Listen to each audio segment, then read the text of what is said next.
Hello, ladies and gentlemen. My name is Colin Tweedy, and I'm Chief Executive of the Built Environment Trust and the Building Centre. So I wear two hats, but tonight is very much to welcome you as CEO of the Building Centre on a day it's totally inappropriate for me to say what you all thought or think of Rishi Sunak's announcement at number 10 Downing Street at 4:30, which I'm not sure if he's still being disemboweled by the journalists. I know it's been a lively day where some people say Britain has now gone backwards in the most profound way to net zero, and I've sacrificed truth and the way forward to the altar of populist democracy. But I shouldn't say that because that's highly political, but we do have a general election next year. But clearly the impact on on retrofit could be profound, as clearly as the evening press and the national press and the debate tomorrow continues, is to the decision of the government to basically slow down on retrofit. But obviously, a Labour government, I gather, will cancel all the announcements that Mr. Sunak has made. But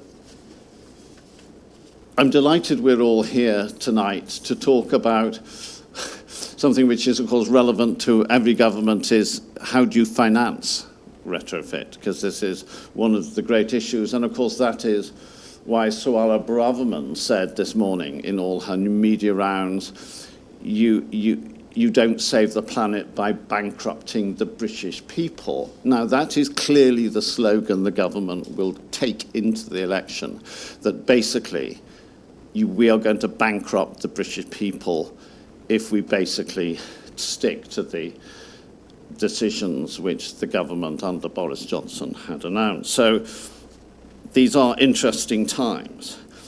The Built Environment Trust was founded as a trust in 1963 in this building, but as I'm sure most of you know, we were founded as the Materials Library of the Architectural Association in 1931, and we moved here in 1951.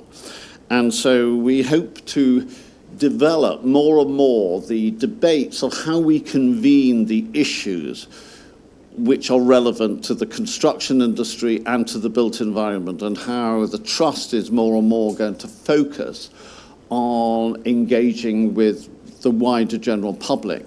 But the company's focus is always going to be more and more about engaging in the construction industry, how we as a company, the Building Centre, can actually support the industry in addressing these huge issues which now face us.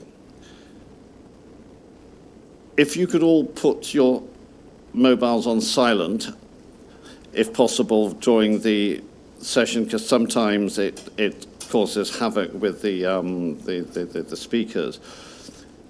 There are no fire tests planned this evening, so if there is a fire alarm, please leave as directed by the team. I'm delighted that you're all here for now the last sort of track, so to speak, of Retrofit 23, and this is our 20th Retrofit talk about how we, in Retrofit 23, how do we look at the challenge of how we achieve residential retrofitting at scale. And we're extending the retrofit exhibition upstairs in the main gallery to the 12th of October due to the high level of visitors we're receiving.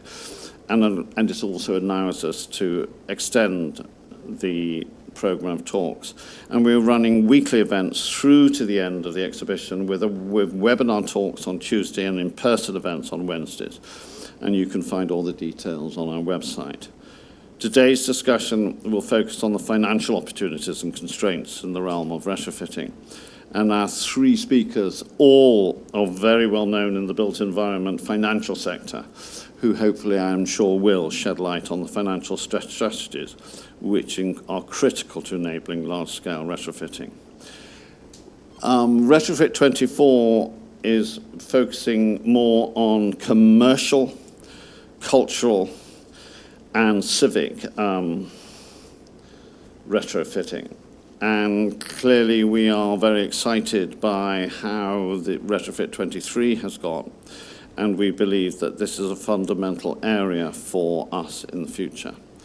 Our session will be chaired by Sneha Yadav, have I pronounced you correctly? The International Head of Green Finance at Positive Money, and who will discuss the economic, social, and environmental benefits of residential retrofitting. There will be a question and answer session after, at the end of the presentation, so please, if you could hold your questions till then. And today's talk is being recorded and will be made available shortly after the event. So I'm delighted to welcome Sneha on the stage to start the evening's presentation and to present the speakers. And I shall, though, move away.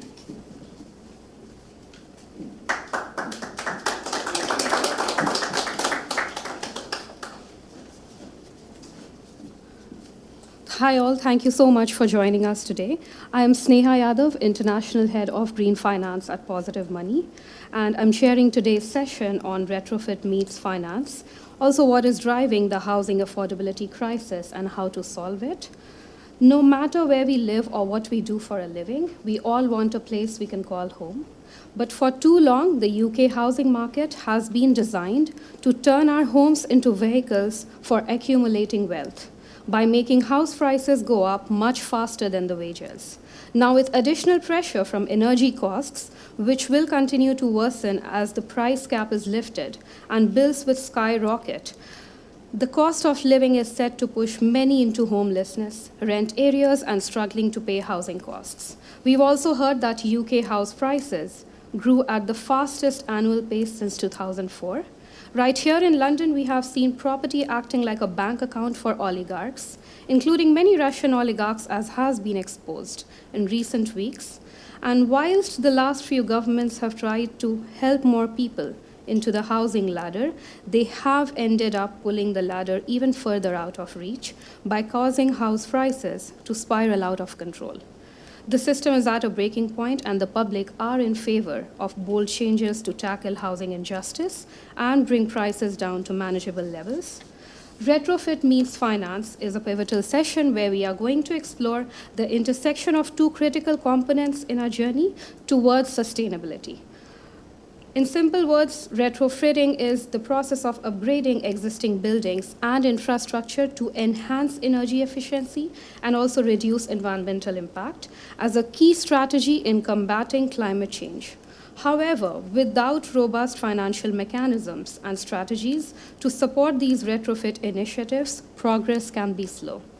The session delves into the significance of bridging retrofitting efforts into finance solutions and will also highlight how innovative financial models, investments, and incentives can accelerate the adoption of sustainable retrofit projects. By connecting the dots between retrofitting and finance, we not only make strides in reducing carbon emissions, but also create opportunities for economic growth, job creation, and a greener future. Join us in this session to understand why retrofitting meets finance is crucial in addressing climate changes while also fostering economic resilience and environmental stewardship. I'd like to welcome our excellent speakers. Raj Kalia, co-lead of Capital and Investments at Dark Matter Labs, who will be joining us remotely and discussing the financial instruments needed for 21st century city infrastructures. Karen Klomp, Associate Director, Sustainability at Turner & Townsend, a global consultancy business serving clients in the real estate, infrastructure, and natural resources sectors. Arthur Kay, CEO of Skyroom, who will explore financing models, case studies, and challenges associated with retrofit projects. So Karen, Arthur, and Raj will present their topics, and then we will open it up for questions. Raj, over to you. Can you all hear me? Is that okay? Great. Thank you for also arranging. I happen to, I needed to be in Stockholm actually, so I'm here for the next couple of days, but it's very timely. My background very quickly is, and also a little bit of an update on my title at Dark Matter Labs. I'm actually the mission lead for DM Capital, and Dark Matter Capital is focused on restructuring the capital markets to finance and develop the civic infrastructures that we need for given the systemic risk that we are all facing. And my background is I'm a structured finance and capital markets banker. I've worked at large global banks focused on financing complex portfolios, complex asset classes, and so on and so on. And obviously, the work that we're looking at Dark Matter Labs, which is a not-for-profit, what I would call a public interest agency, where we work on behalf of multiple stakeholders, liability holders, especially with municipalities and other public bodies that actually hold a lot of the risks that we're trying to understand how to actually to finance and build the infrastructures that we need to mitigate these risks.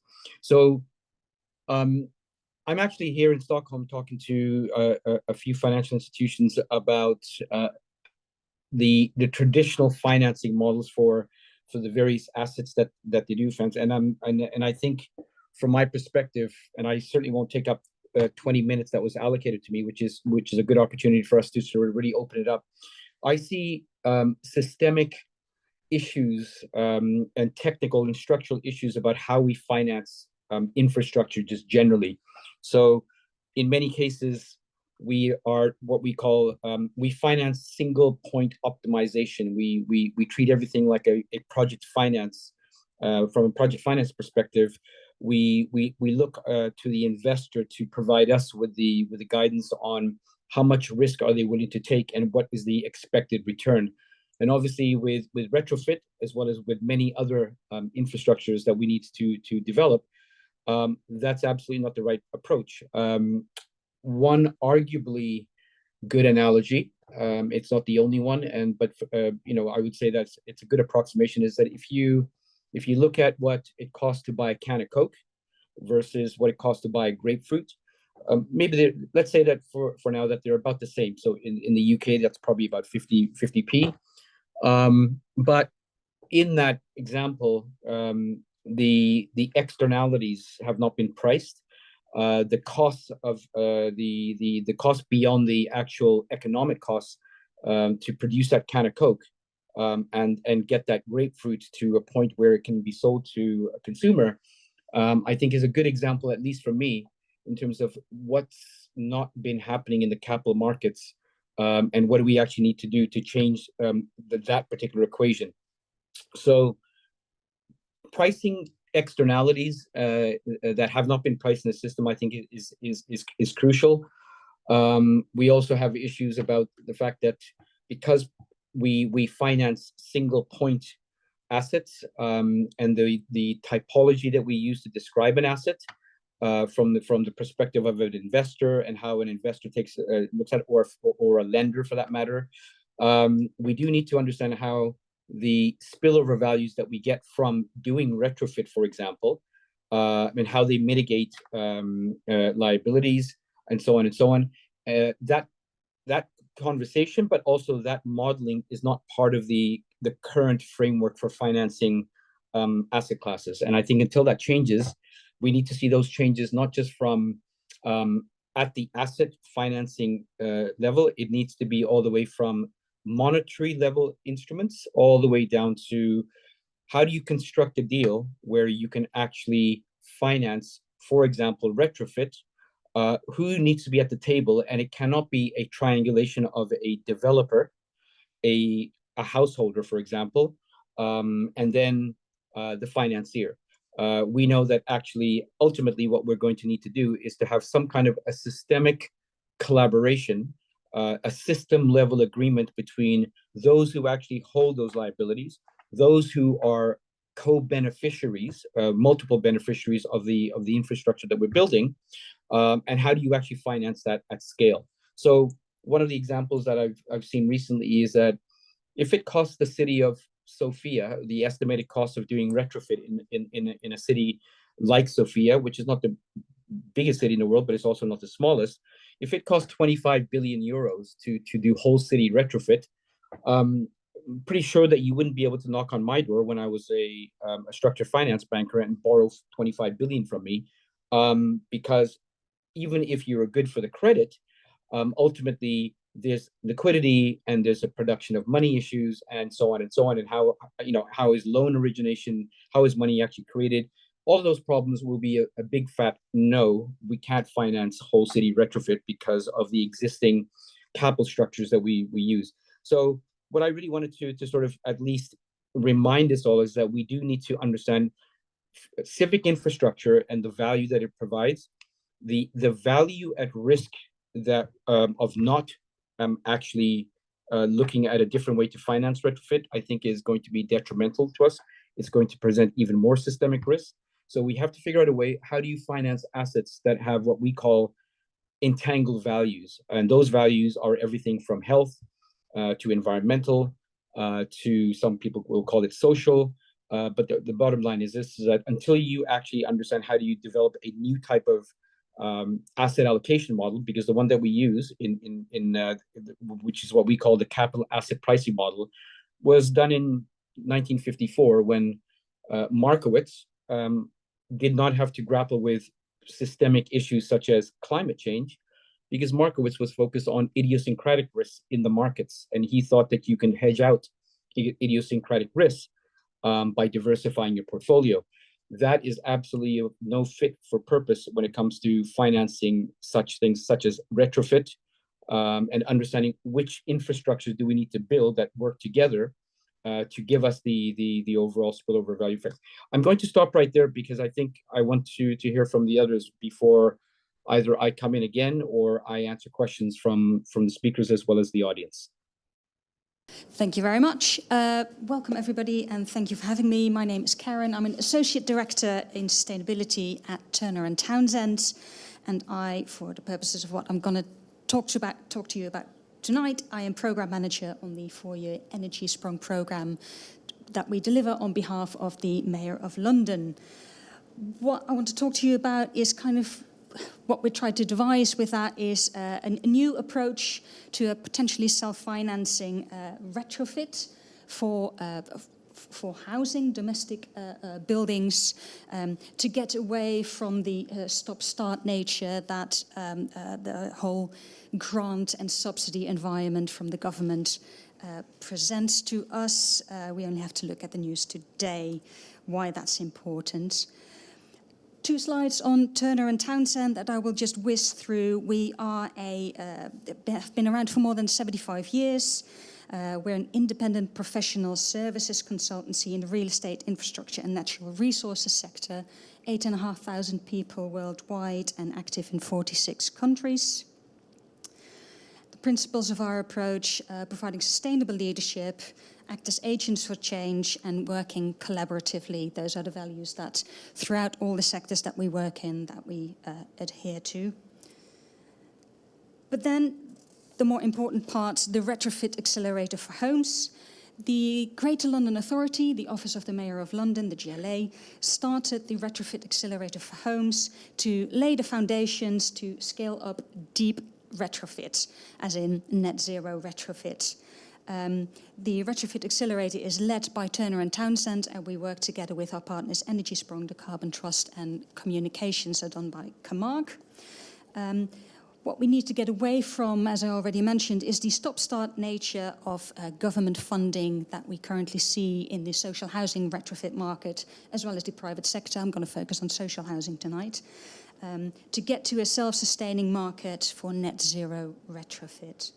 And what the accelerator sets out to do is find that approach for large-scale, deep retrofit for London's very diverse housing stock, from there to roll out to the rest of the country, starting in the social sector, but there's no reason necessarily why that can't, in the longer run, also potentially be applied to the private housing sector. Now, variants of this slide you all know. Why do we focus on residential buildings? Well, because it's 16% of the UK's carbon emissions. 80% of the homes in 2050 have already been built, and 80% of the homes will be using a heat pump. If by 2050, 80% of the homes will be using a heat pump instead of natural gas for space heating and hot water. If we only insulate up to EPCC with those heat pumps, then the electricity grid will simply not be able to handle that. Therefore, again, large-scale deep retrofit is what we need to do, and 25 million homes need to be retrofitted for that purpose. So at the start of the Retrofit Accelerator of Homes 4 years ago, the task was to find an approach to scalable whole house retrofit that is decreasingly dependent on grants. And we did market research at the outset, and at that time, the energy sprung approach, which is Dutch for energy leap, was the only game in town. It's called energy leap because it goes in one leap from the current state of the building up to net zero. So rather than going up the EPC scales just in one leap, go to net zero. So it assures quality. So it comes with a guarantee of the retrofit, a performance guarantee of the retrofit. Currently, what you see on new build homes is that we have a 10-year guarantee on the home. If you put in a new kitchen, you have 15 to 20-year guarantee. Currently, there's nothing for retrofit in terms of guarantee.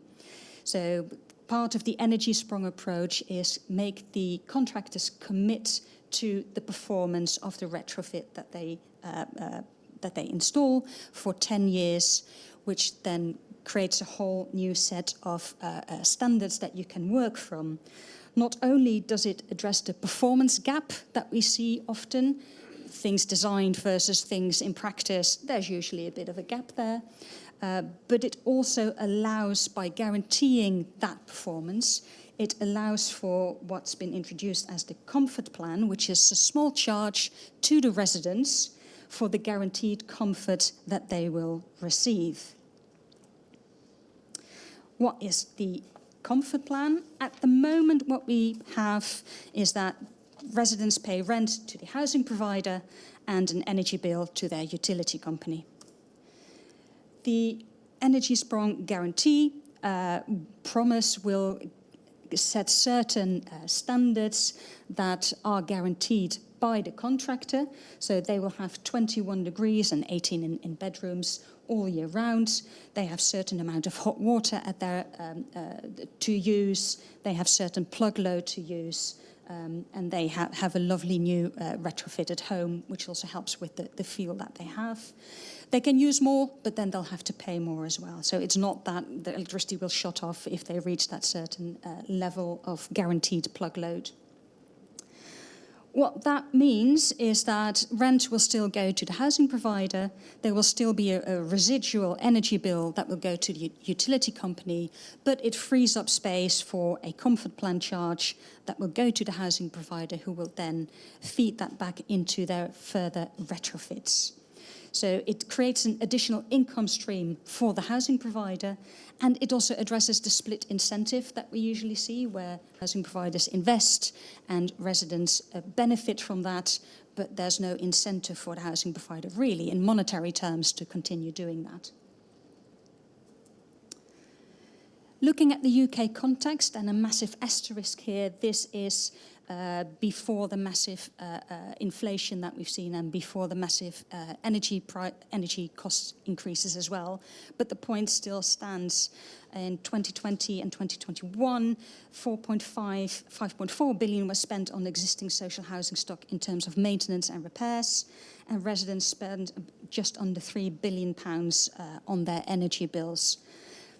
By taking the energy leap approach, you will save the residents, currently we say on their energy consumption rather than energy bills because they've increased so much, but definitely on their energy bills in terms of what they otherwise would have paid if their homes weren't retrofitted.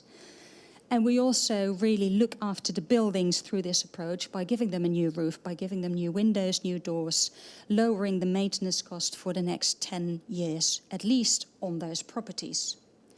Therefore, there is the scope to really look into those finance streams as well to look for a retrofit solution. So what's been happening so far in the UK? So there's been a few small-scale pilot projects proving that the model works. Many of you will probably recognise the photo on the left-hand side from the Nottingham project. I saw it upstairs as well. There's a few others in Mode project in South London, and the other one, I can't quite remember where it's from. Small-scale projects, about a dozen homes maximum everywhere. And that created a chicken and egg problem, because this approach, it's not cheap. Let's be very honest, it's not cheap to bring a home up to net zero in one go. And the costs currently, because it's a whole new approach where the contractors have to guarantee the performance, it means that the costs are really too high for the housing providers to commit large numbers of properties at that cost. However, that also means that the supply chain doesn't have the security of pipeline to invest in innovation to bring the costs down. What we've seen in the Netherlands, where this approach originates from, is that they overcame that problem to create scale by attracting multiple landlords to work together to create that pipeline so that the contractors could commit to certain cost reductions as well. Therefore, the investment in innovation and cost reduction happened over there. So that's what the Retrofit Accelerator for Homes is also trying to do in London. So the Innovation Partnership is what was set up by the GLA, the Greater London Authority, as strategic lead and contracting authority. And Innovation Partnership procurement is an innovative model to be used when a product can be specified but isn't available in the market. Now, with the energy sprung approach, we can exactly specify through the performance guarantee what we want to the contractors to deliver, but it isn't yet available in the market. So we found 4 contractors who are willing to collaborate and work with 9 housing providers in London and in Nottingham as well, continue to work there, to really work together to create that scale, to create that pipeline, so that collaboration and innovation can bring the cost down. It's a long-term investment partnership, and it's staged to get to an economic price point at the end. So the carrot for the contractors is a framework at the end set up by the GLA that is potentially worth over £10 billion. So that's a nice big carrot. So focusing on stages 1 to 4, the development process. Stage 1 is a design. The contractors that are part of the innovation partnership are paired with a social housing provider to work through the 4 stages together in increasing numbers through stages of prototype, pilot and commercialize, to bring those costs down, to increase that pipeline, to get that security, to get those learnings, to reduce those costs towards the economic price point. And where are we now? Well, I can't say it's been an easy ride with the inflation that we've seen in the market. The costs have increased rather than decreased. We are currently delivering stage 2, the prototype. This is Hammersmith and Fulham, who will be using Melius panels. This is actually a photo of Nottingham, because the panels won't be installed in Hammersmith and Fulham until next month. So hopefully whenever you see me talk about this next, I will have an updated photo of actually the Hammersmith and Fulham project. We are delivering over 100 homes in London with different solutions to create that performance. In Barking and Dagenham, we have a new entrant in the market called Ultraframe, who are more used to creating conservatories, but are looking at their model, well, creating a conservatory or putting panels on houses to insulate them.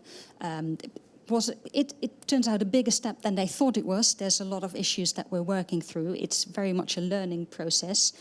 But by creating a kit in parts as they do, rather than have whole panels, it does allow for a solution where cranes cannot be put in streets, because it arrives on a big truck and then gets on smaller vehicles, gets delivered to the properties, rather than massive panels being craned in, as we will see in Hammersmith next month. And in Enfield, we have a solution. The insulation solution is slightly standard external wall insulation with brick slips, as has been dictated by the planning department over there.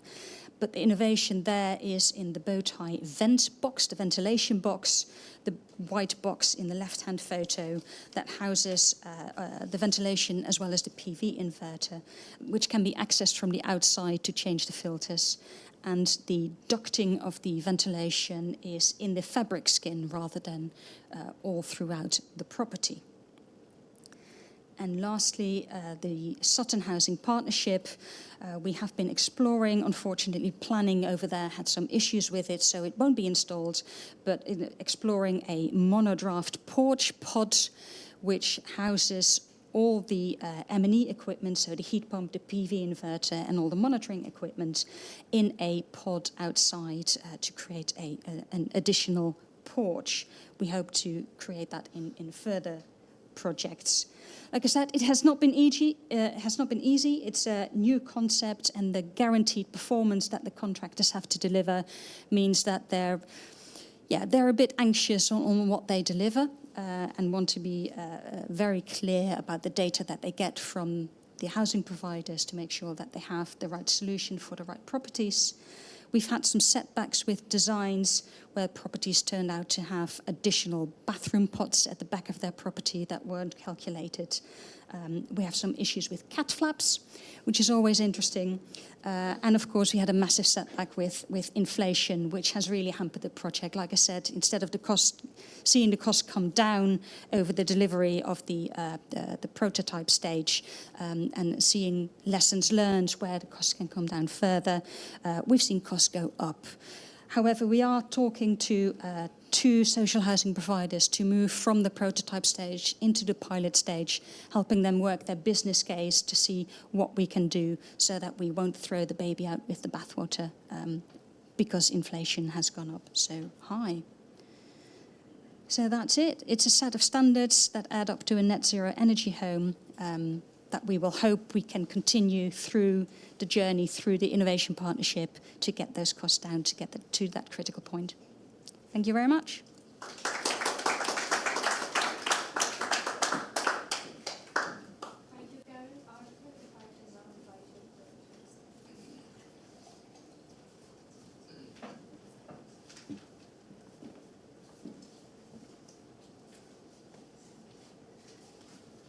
Thank you, Karen. Who have we got in the room? What's the mix? I'm guessing some architects? Engineers? Any developers? How to pay for any financiers? Ex. Reforming? All right. Anyone you wouldn't expect? Like any just like punters who are kind of, want to do up their house? So everyone kind of in a vaguely professional capacity at least. Okay. My name's Arthur. Very nice to meet you all. Today I am going to talk to you a bit about, I guess, building on some of what we've heard already from Raj and Karen, a little bit about the question of how to pay for it.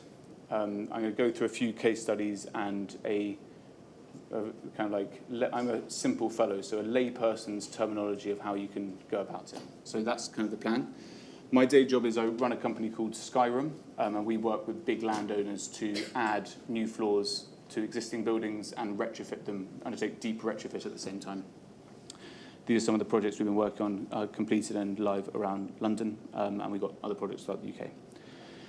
So my more kind of idiot-proof framework is saying the ways that you can, there are a finite number of ways you can actually get it done, and specifically talking about it in the much more near term as well. So kind of saying, I think what Raj was talking about is almost definitely the answer, but it requires many people cleverer than us to solve it and to redevelop and recreate a finance system. I think we all agree there is value there, but that is some way off. And so what I'm going to be talking about is much more kind of short-term, practical things that if you wanted to kind of retrofit a building in Marylebone tomorrow, how you could go out and how you could pay for it and how you could justify it to an investment committee. Because that basically is like if we're in the built environment trying to get projects done and we recognise that there is a net zero target that needs to be hit within our lifetimes or even in the next decade, then we got to get on with it sooner rather than later.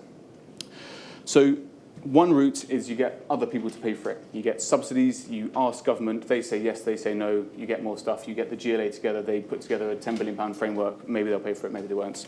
But my point is, hope is not a strategy. So if we don't like Rishi Sunak's new policy, we can vote him out next year, but then the next guy might do a similar thing. So we can hope that things get better, but that's not what we're here for. There is a route which you can just make your building nicer, so you can buy a building at whatever. You can have a landlord who's currently renting out at X, and then they can say they can rent it out at Y the next day, and therefore they can justify the gap between the two. And that's the kind of improve it to make it nicer. Again, excuse my idiot-proof language. This is just me kind of thinking out loud. Then there's time. You can lengthen your investment horizon, and a lot of my kind of the company I set up before Skyrim was a renewable energy company, and in renewable energy, a lot of the ways that you justify big infrastructure projects and things that you basically just say, we were going to pay this back in 5 years, it's going to be 20 years, or however long it's going to be, and you stretch out your investment horizons, which is a way to do it. I think a good way to, and all of these are not necessarily things that are better or worse, it's just like this is a good way to do it. And also, as I think Raj touched on as well, I called it account for other risks and built it into models. He referred to it as externalities, like we need to accurately account for negative externalities within the system. Obviously we have things like cost of carbon, social value. Nigel Crisp's just got his Healthy Homes Act through the Lords, so things like that, which are kind of saying actually we can find frameworks to account for these negative externalities as well. And then the one which I'm going to talk to you about today, which is the simplest of the three, and I should stress none of these are possible on all buildings, and I think Karen touched on this a bit, but the elephant in the room with all of this is that it's very different. We got 25 million buildings to retrofit. Even if you have the same building, we've done buildings that you have one block built by the same architects in the same year, and same contractors and all the rest of it, and they are, I don't know what they've been doing to them, but they're wildly different. So amongst those 25 buildings, there'll be similarities, and we should focus on the positive here, but there'll be a lot of difference within them too.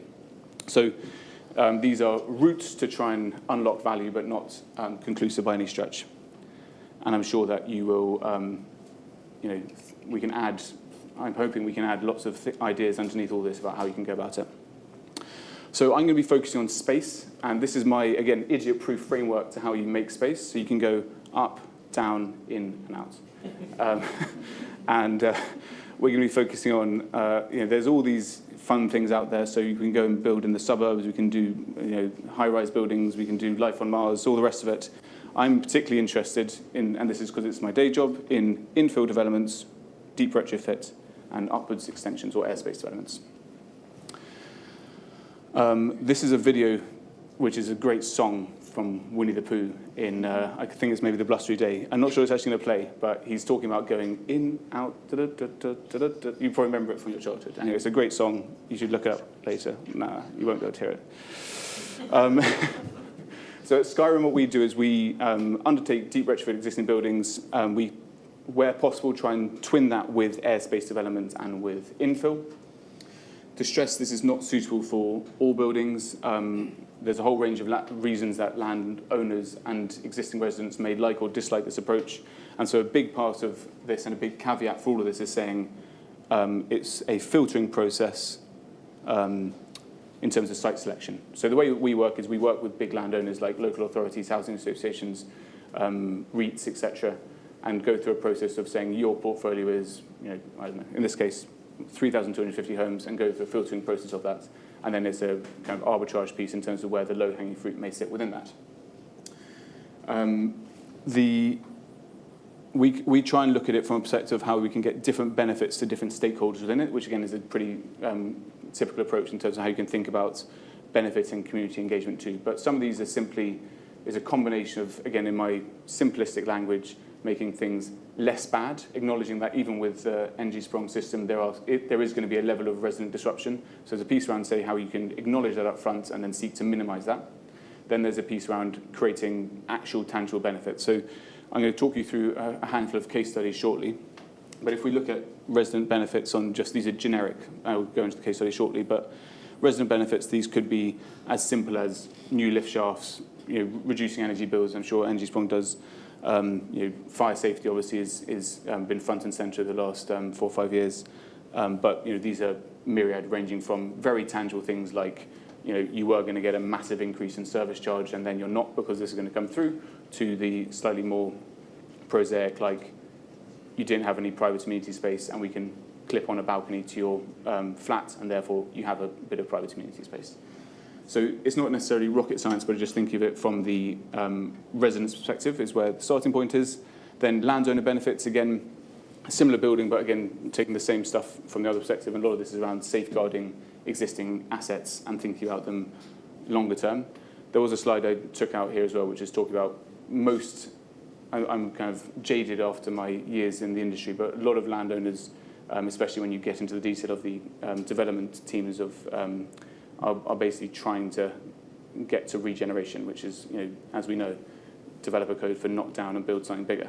And so if we can kind of try and get in slightly earlier before the asset management team have given up and it's in the regeneration pipeline, that's kind of the sweet spot. But it's hard to find from the outside when that sweet spot is. And then existing building improvements.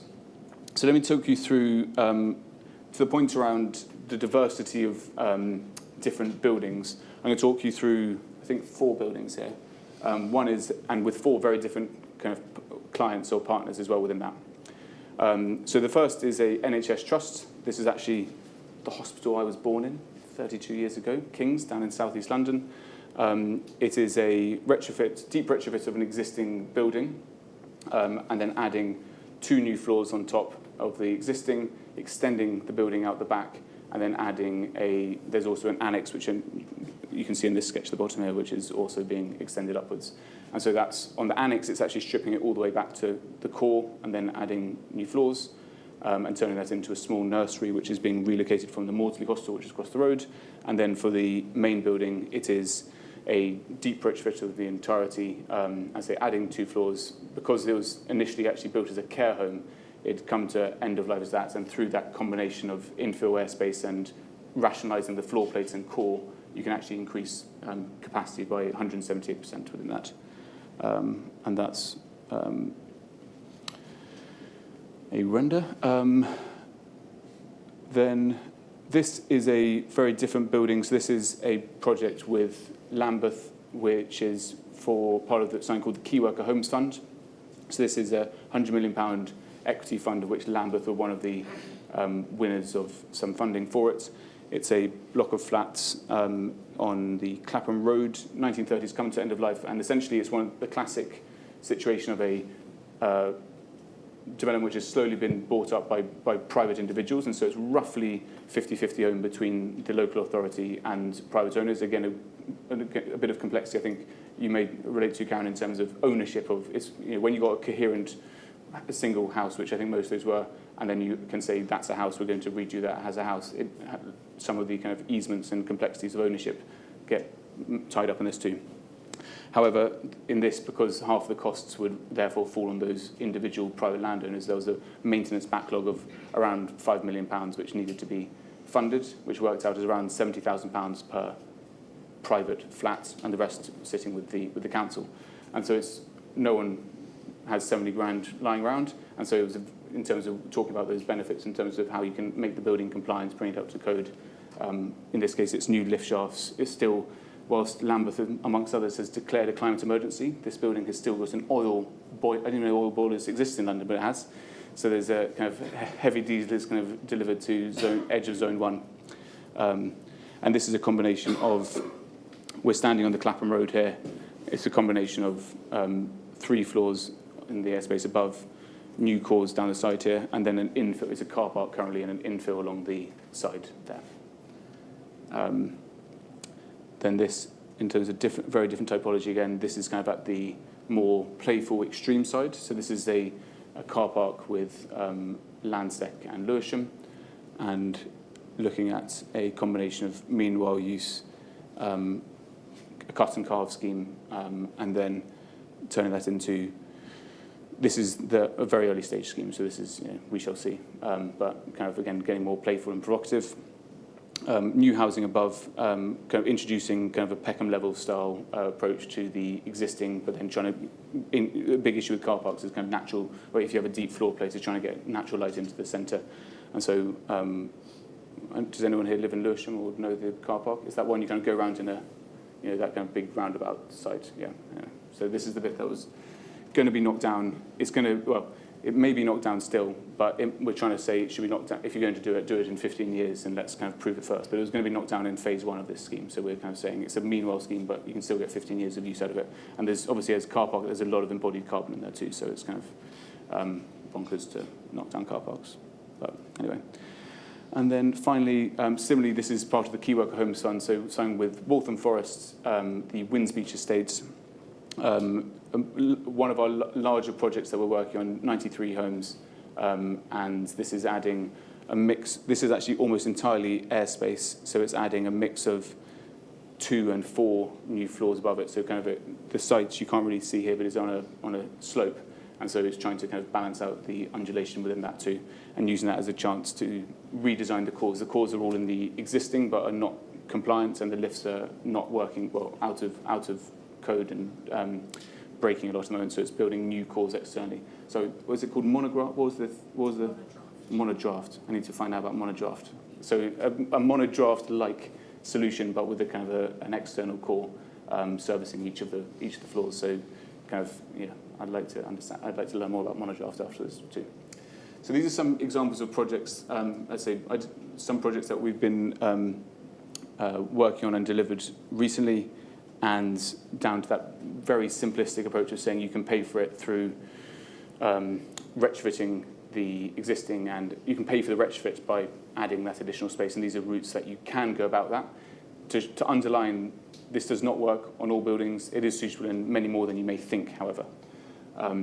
The way we approach it is kind of a combination of being able to demonstrate that positive impact, specialist expertise within our organisation and the consultants we work with, and then a number of different specific technologies which we won't have time for today, but we could dive into, which is around how we actually go about filtering the buildings, delivering the structural load above, because these are standalone structures often that sit above, and then using modular manufacture as well, which I think is an overlap here. So just to re-emphasise my kind of the idiot-proof method, and really looking forward to getting into the questions with what sounds like a fantastic audience with very, very relevant people in the sector. So looking forward to meeting you all and getting into the discussion.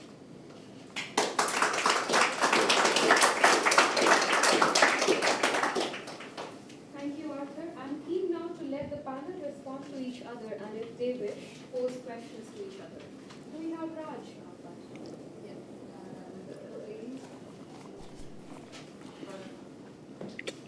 Wonderful, thank you.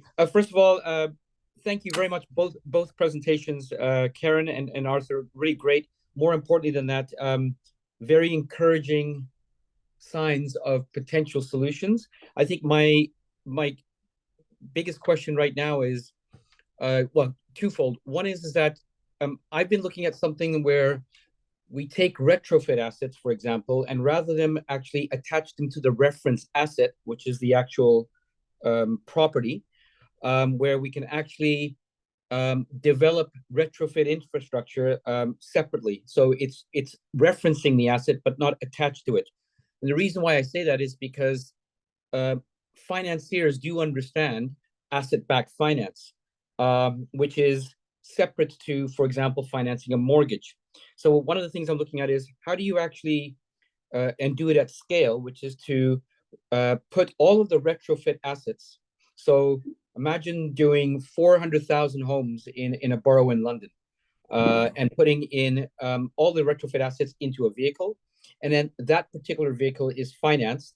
And there's obviously existing models for asset-backed finance, leasing, and other sort of structured solutions to that. that's one thing that I'm looking at. I'm wondering if you've kind of considered that. The other thing is that I see, especially in Karen's presentation, where you're actually getting success and momentum in the social housing sector. I can clearly see that, and the best of luck going forward.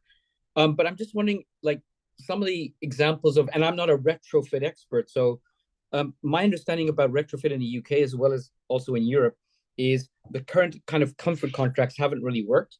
But ultimately, regardless of whether you're in the zero artificial interest rate environment that we've been in since 15 years, since the financial crisis, and now, of course, we're actually experiencing the real interest rate, what they really should be, and possibly going even higher, maybe. More importantly than having a crystal ball, how do you work in an environment where even if you offer zero or low interest financing to a homeowner, whether their property is worth $1 million or it's worth half of that, ultimately, we're burdening the owner of the asset with financing and paying back infrastructure, which actually has systemic value. We're all multi-beneficiaries. If we have healthier citizens and residents, mentally as well as physically, we have a more productive economy, which means that there's a GVA uplift of that particular city, which means that pension funds are also having their net asset values go up.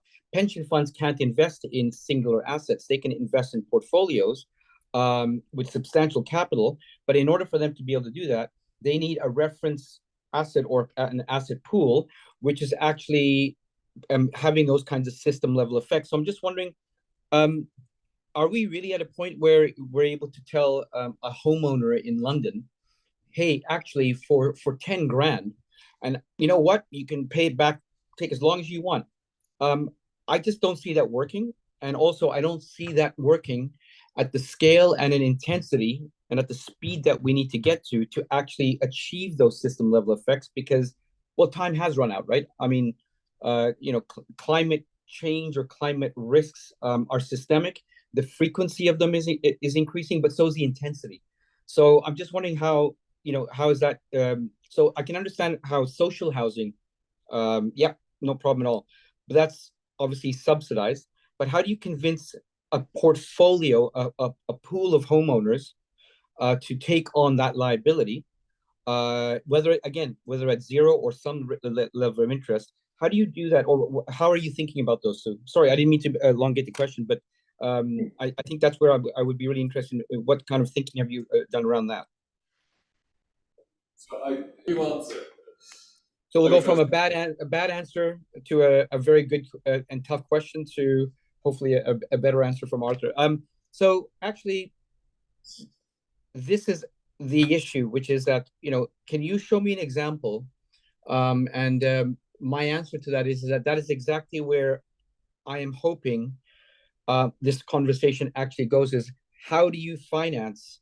Yes, of course, it's about pricing externalities, it's about this, but ultimately to do this at this scale and at the speed we need to do it, because the systemic risks are increasing in frequency and intensity, we do need to come up with solutions which actually are able to start developing and financing at that scale. So the even tougher question is, can we change policy drivers? Can we convince politicians, who we all have a vested interest in this? So it shouldn't be that the onus is on me as a financier to explain that we do need to do this. And I'm not looking for the expected return. What I'm actually asking as a financier is, how do we actually finance such important infrastructure? And does it mean that the ownership of assets needs to actually be questioned? Where, for example, I'm currently looking at a model which actually says, rather than, yes, the solar panel is attached to the home, a heat pump or any other pump, a retrofit device is part of the home. But if we're going to be able to convince private homeowners who are at various tranches of the socioeconomic, rather than putting the burden on each of one of them to say that actually we can lend you and we can do long-term financing, is to understand what we normally do in capital markets, which is to package risks together and create portfolios and pools of collateral so that we can then understand which types of investors are able to come in and at what point in that particular capital structure. And I think it's not just about building a new capital structure for civic infrastructure like retrofit, because of all the values that it provides, and because we are all beneficiaries. So Arthur retrofitting his home, and if I happen to be a neighbor, but imagine, hundreds of thousands of homes being retrofitted, and that process starting between now and the next few years at the very least, okay, at the very minimum, has to start now if we are to actually achieve the benefits of retrofit. Because if we don't, then actually doing this, even if you have a collection of landlords who are doing this for social housing, it's just not enough. The model needs to be understood how we can replicate the model. So, and the problem is financiers don't have, for example, if I'm an investor in a $100 million asset, a building, the amount of due diligence that I need to do, I have to pay my accountants, lawyers, tax advisors, the financial sponsor. I have to pay a lot of people where what we call part of the deal construction phase in the origination of the financing. I have to pay a lot of people. So for me to even think of investing in an asset, which is say $100 million, I have to take probably 6 to 9 months. And I'm speaking from experience, 6 to 9 months. I'll probably already have invested about $1 million. It doesn't matter whether it's dollars, pounds, or euros. It doesn't really matter. Ultimately, I've probably got to spend about at least $1 million, $1.5 million, and in that phase. And then, if we're going to go forward with this, I've got to construct a deal. I've got to make sure that I get all the permits. I've got to do all of that stuff.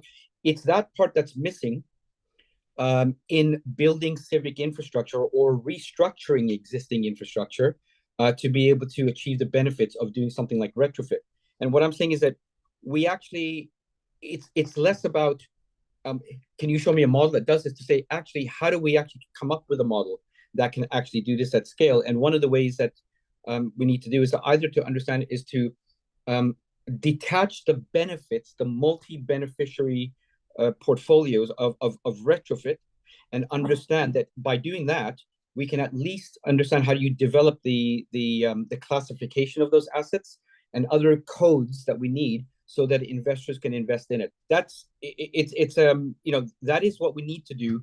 And what I'm trying to progress the idea with is that requires a system level agreement or a collection of system level agreements. And that's not necessarily a multilateral contract or a bilateral contract between financier and developer, or even a trilateral contract between someone living in that asset, someone who's financing that asset, and someone who's developing that asset. We're going away from one-to-one to many-to-many.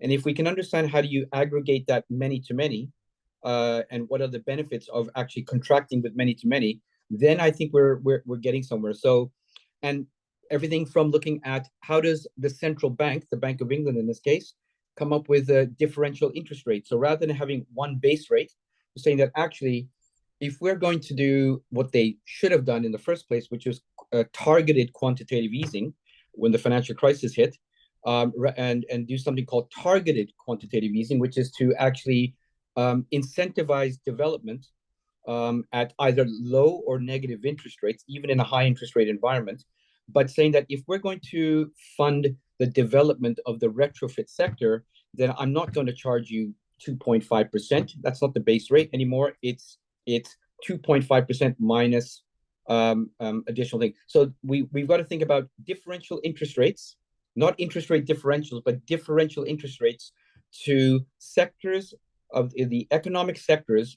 And I'm almost talking about what we call a structured economic system, which is there to develop the infrastructure at scale to be able to achieve those systemic effects, which will then be used to pay back the financing arrangement. So it's for another time, but that is the way I think I'm hoping the conversation progresses, is that we do need to look at it from all those different perspectives. And now for the better answer. Very quickly on terms of how do you get stakeholders involved, that's the main job.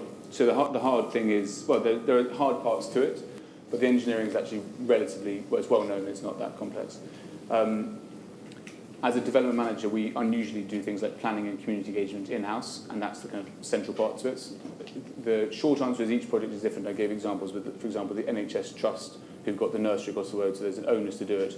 They were going to knock it down, and you get larger than you would expect benefits because it was a care home beforehand, so you can, through things like rationalising floor plates, you can get a larger than necessary uplift. The projects with Lambeth, again, you have a 50-50 roughly in between private sector and that. So again, you get that support from especially the private residents in this case, because they essentially want to save 70 grand. So the starting point, there are generic benefits like the slides I showed you that we think we could apply to many, like putting biosolar on the roof, finding opportunities to add private amenity, improving communal spaces, reducing energy bills, which are generic, and then but the first stage of each project, and which is unusual to have in-house, let's say for a development manager, is really getting into the residents and understanding what they want, and then also being upfront and saying there is going to be some disruption here. It's not all perfect. There will be bad news, but these are the very tangible benefits that you can, in some cases, bring to the bank, and in other cases will over the time materially improve your quality of life. But it is our main. You put your nose on it. It's the main thing. So.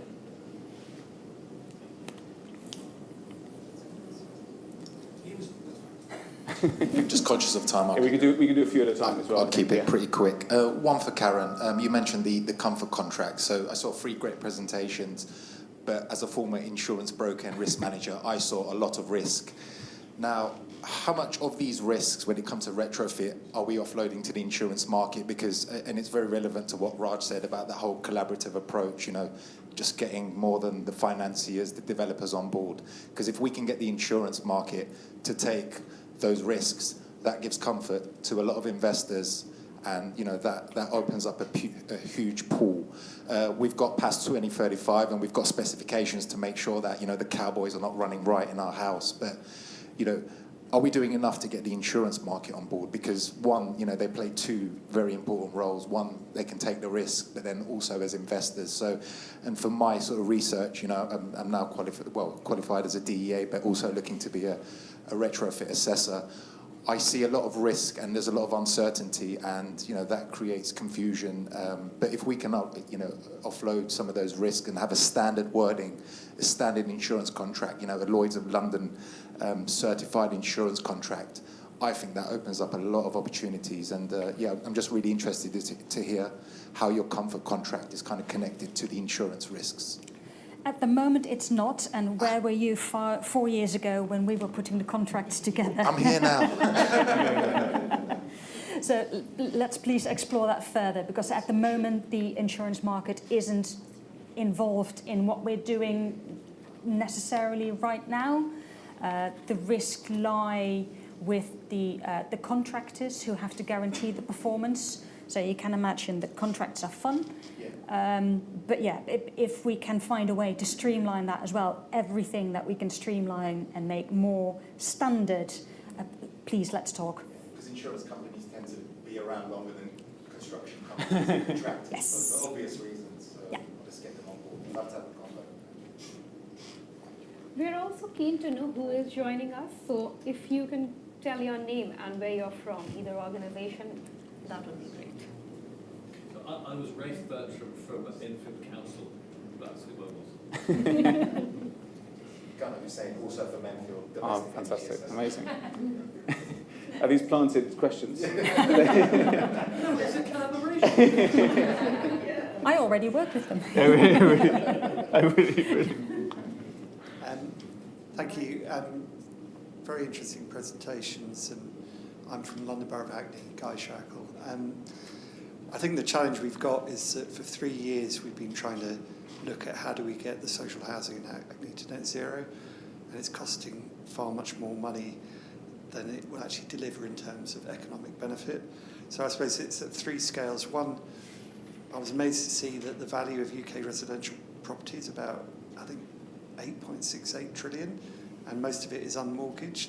So actually, in a scenario in 20 years' time, when probably half that property is either uninsurable or seriously impacted by climate change, that at that macro scale, you're going to have to change the model, because actually you've then got a completely stranded asset. That's all that property. On a smaller level, where we've taken a particular social housing estate and said, how do we get that to net zero? The current cost of carbon, I think it's £95 per tonne per year. It's going to cost us £1,450 to do that. So there's an inequality there. And then the final thing is about, someone came across something called the Retrofit carbon credits from something called the Housing Association's Charitable Trust. And I think if you can monetize carbon in a way that investors so can come and say, look, we want, so like the large investors, the City of London, which is just next door to us, they want to offset their carbon. They want something to invest in, and we as a social landlord say, we can provide you verifiable offsets. That's, I think, where the solution on the finance might lie. But I welcome your ideas, because I haven't got the answers. No, I can see that. Particularly, I think the offset one and the idea of a stranded asset. So the carbon offset is interesting, and the challenge I always see with retrofit is it's very difficult to account for a negative. If you're going to knock the building down and build another one, which is often the outturn result of things, you need to. How do you count in when you're retrofitting? If you keep a building there, do you get a kind of carbon credit for not knocking it down? It's kind of a weird cyclical one, if that makes sense. I think what we're looking at is the carbon saving that current home produces huge amounts of CO2 because it's on gas. So by taking that property off gas, electrifying the heating, significantly reducing energy demand, you're taking that home to net zero. Yep. You're then creating a verifiable amount of carbon saved, and that then becomes of interest to carbon emitters or people wanting to offset. Suddenly you have an asset that has value, because that's always the challenge. The multi-benefit thing is completely there. When you just do the numbers on how much less we spend on energy, it doesn't ever stack up. And that's what we've seen with energy scroll. Went out to Malden, which is the one in the middle, £100,000, amazing project.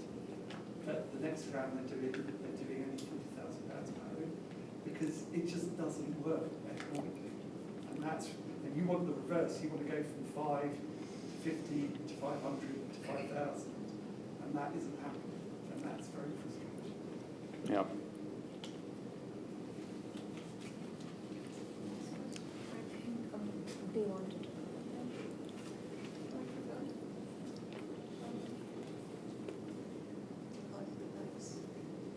Hi, I'm Lucy Bullivant. I'm the curator of the exhibition upstairs. Our mantra is knowledge is power.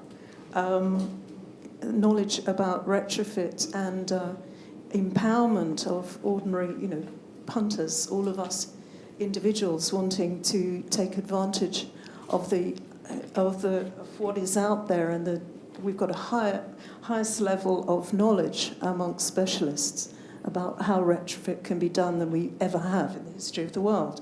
And we haven't got a lot of time. And the government so far has made a lot of bad moves. And one audience member said to me, wouldn't it have been wonderful if the Green Deal had been written by Martin Lewis, the money-saving expert? Because in their opinion, it was so badly phrased and badly marketed that a lot of people were put off. And obviously the cost for individual retrofitting of homeowners is, at the moment, it's fairly prohibitive. The people get subsidy for doing an audit. They get to the end, and then it's the wake-up call of how much the retrofit's going to cost, and a lot of them have been reported not going ahead. Now, so part of the key piece of rolling back financialisation of housing, so that we get back to regarding housing as real social infrastructure and away from housing as assets, is banking reform. And many people have made this proposal to have a lot more stakeholder banks and regional banks, and there are in fact a lot more regional banks, this type of local community led banks outside in other European countries. How would that, in the view of the panel, such a vision, and including also our vision for a healthy homes hub, which was feasibility study in the exhibition commissioned by the Built Environment Trust. Can you envisage our local communities empowered by more of these types of more enlightened banking institutions, working for the people, not in spite of the people, plus healthy homes hubs where you can actually learn how to do retrofit and be savvy about the financing? How would we take advantage of such a situation, and what are the drawbacks if such a thing was going to be possible? I mean, we're talking to Keir Starmer and his lot, aren't we now? Because they've got to take this seriously. Sure. Long question, sorry. Question, and in interest of time, we'll just take one question. I think you had one. Hi, it's just like the airspace. You talk about changing the floor plans and adjusting the cores. So, are you taking the opportunity to add additional stories on empty buildings already? Yes, so just to take that, and then I'll quickly answer Lucy's as well, and then hand over to you. Happy with this? So it depends. So in some buildings, residents remain in situ, or operations remain ongoing, and then we add new floors above, and you obviously have to take a very different approach. So, for example, the NHS building I mentioned, that's a complete deep retrofit, almost back to core, and then building up again from there. So that there's a decant, and then moving to a building about a 5-minute walk away versus somewhere it's retaining an existing building and operations ongoing within.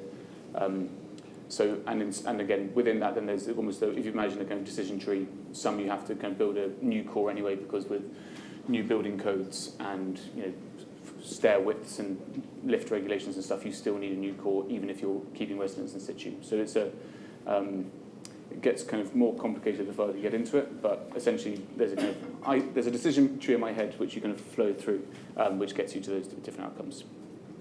To the point around local banks, I can't speak to. I probably have maybe a less cynical view of the kind of retail banking system we're talking about than you, but I will pick up on your point around simple language and kind of all industries use jargon to make themselves more important and to defend the secret magic that they have and all the rest of it. I think simplicity. I'm in the industry, trained as an architect, etc., and I found trying to go through the Green Homes Grant Scheme almost impossible. So I tried to think what it was like for most people. So really simple language, talk about kind of things as they are rather than dressing it up with new words and acronyms and complexity is really, really important. And I agree, Martin Lewis, or a very good communicator, being able to talk about those things in a good way would be very good would be an outsized return on investment for achieving retrofit. As in, I think it's probably as professionals in the industry, we think that it needs to be a technical solution often. Maybe it is just like a really good mouthpiece for the industry saying, keep it simple. Can I just add? Actually, I'm working on a couple of different new banking models, especially ones where you have a financial balance sheet linked to what we call an ecological balance sheet, which can actually take care of various types of liabilities. The other thing is that post-war Germany is probably the best example of the banking sector being totally restructured and being purposely built across different industries. So, for example, the German banking system, the reason for post-war Germany's economic success is because you had specialized banks that only fed capital or produced capital, investment capital for those particular industries, the industries that Germany is famous for. So each one of its sectors that it has been really specialized in, they actually had banks that were regionally created, but also by industry sector. So it's actually a good prototype to look at and a benchmark to create a new type of a banking system, which means that the production of capital is closer to where it's actually needed. Just to push back on that, they also had billions of free money as part of the Marshall Plan. That's easier to do if you've got free cash. But I agree in principle. It'd be good to have. That's for another time. We'll definitely take up that one. Bank of England, pretty money. it easily. So How can they create all this money and just kind of put it into thin air? Surely Because it's all, yeah, I know. But it's also different. Be... Yeah, it's different orders of magnitude of money though. Like the Marshall Plan was like, I think the US had something like over 50% of all cash in the world after the Second World War, and they just had to kind of split. So it's like it'd be like saying that we had like, I don't know, $50 trillion to spend. As in like it was like in real terms it was like shift of economics that's going to happen to make this happen, and I think it's the not doing anything. So this idea, I mean, I've spent 3 years not managing to retrofit any homes in Hackney to net zero, but that's worrying. But not doing anything on a continuous basis, where you're going to have all these assets uninsurable, insurances markets companies collapsing, and the cost of what's happening, like we see in Hawaii when how are they going to pay for that? All of those homes are insured, and that is happening on a repeated basis, and increasingly people aren't going to get covered. So all these people who own their houses outright, part of that 8.68 trillion, is suddenly going to have something. And the other part is about adaptation for climate change. I was in Spain seeing thick-walled houses now starting to need aircon, so that you come to London and say, if we're going to get 45 degrees C in London in 2035, that means that we're going to have external solar shading, cooling, and a whole different range of stuff. And that's the reality of what we're facing, and I think that's where people just continually put their head in the sand.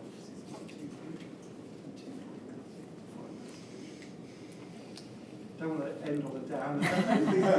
Someone's got that big question.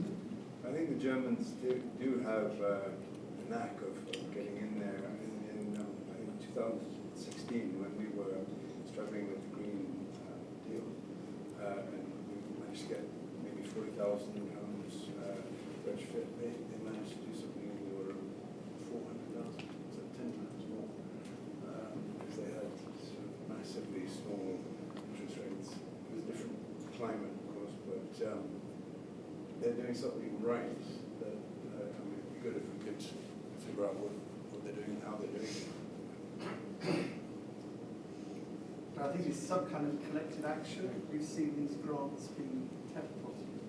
It's going to street by street. It's like urban warfare. You go to a part of London, you retrofit the social rent, the private owners, and it all happens in that incremental way, because that's far the most cost-effective way of delivering this one. Could I ask if you've encountered problems with construction skills, and in what areas are these most serious? And is there a difference between UK experience and that elsewhere? Thank you. I can't speak to outside the UK, but in the UK we found the contractors we worked with are good and often are going to be past 2035 and similar accreditations. Inside, I can't speak to outside the UK, I think Karen may be able to, but we've worked with contractors who generally have been pretty good in terms of skill set for it. I understand from industry figures that there is a skill gap. We haven't experienced it directly yet, but in UK and other countries. Yes, there is a skills gap, definitely for newfangled things like heat pumps, which has only been around for decades. But yeah, there's definitely that gap that we need to train the people who are currently servicing the gas boilers now need to know how they change the filters on air source heat pumps. I'm not quite sure what happened over at the continent, but there, because they started before inflation skyrocketed, they did create that, those economies of scale and that pipeline, which made it a lot easier to get people trained up with the view of being able to service a bigger pipeline of properties in that way. But I don't have any details, I'm afraid. Sure. Many apologies, we are over 5 minutes. And thank you so much, everyone, for joining us, our panelists, Raj, who's joined us online, and the audience. I also want to thank Tom, who is not here, and Patty for the Building Center team, working so hard on this event and getting the message out about the housing retrofits. And thank you, everyone, for joining us. It's been a great discussion.